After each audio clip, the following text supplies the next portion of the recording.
11 octobre à 22h41, De Gaulle entre à Yaoundé par les rails.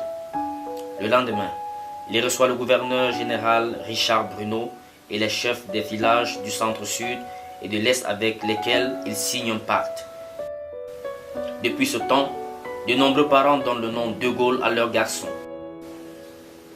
Vers 15h, il va visiter la ville et ses environs, passant par l'école primaire supérieure où on remarque la présence des élèves tels que Charles Onana Awona, Paul Ngarma, Ibrahim Djifenjou, Amadou Aïdjo. De Gaulle part de Yaoundé pour Fort Lamy au Tchad, où il est accueilli par Félix Eboué, le seul gouverneur noir du corps colonial et le plus impliqué dans la défense de l'honneur et de l'indépendance de sa lointaine patrie. Avant de rentrer à Douala, De Gaulle visite Ngaoundéré, Garoua et Maroua. Le 24 octobre, il est à Brazzaville, au Congo, capitale africaine de la France libre, de façon officielle. Dans la plus grande discrétion, De Gaulle établit son quartier général à Akono, une histoire tenue secrète. Il y avait Monseigneur Vogt et Monseigneur, son coadjuteur, Monseigneur Grafa, qui était à Yaoundé. Et il soutenait De Gaulle. De Gaulle était toujours recherché par les vichistes. Ils l'ont caché à Akono. Parce que les caveaux qui De Gaulle vivait sont encore à Akono. Dans la grande église là.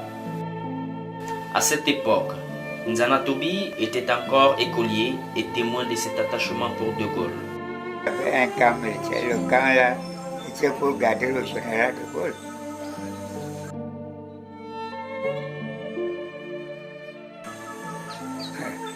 On voyait le blanc, le long blanc, on ne savait pas quel c'était le général De Gaulle. Ce qui nous a prouvé que la présence d'un personnage de son calibre, c'est qu'il y avait beaucoup de militaires qui circulaient aux environs d'Akono pour le protéger.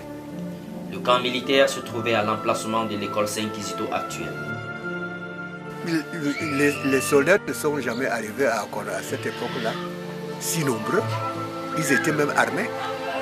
Quand il s'en va là où il y a des soldats, il porte une culotte et le long blanc.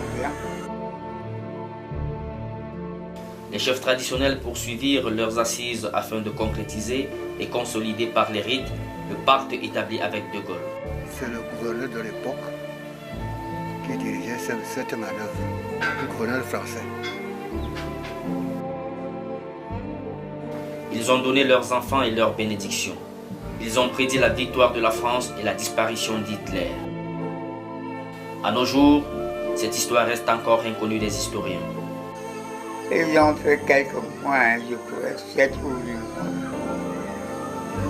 20 jours après le débarquement de De Gaulle à Douala, l'Italie attaque la Grèce et 2 mois plus tôt, la Bessarabie roumaine avait été occupée par les troupes russes avec la bénédiction de l'Allemagne.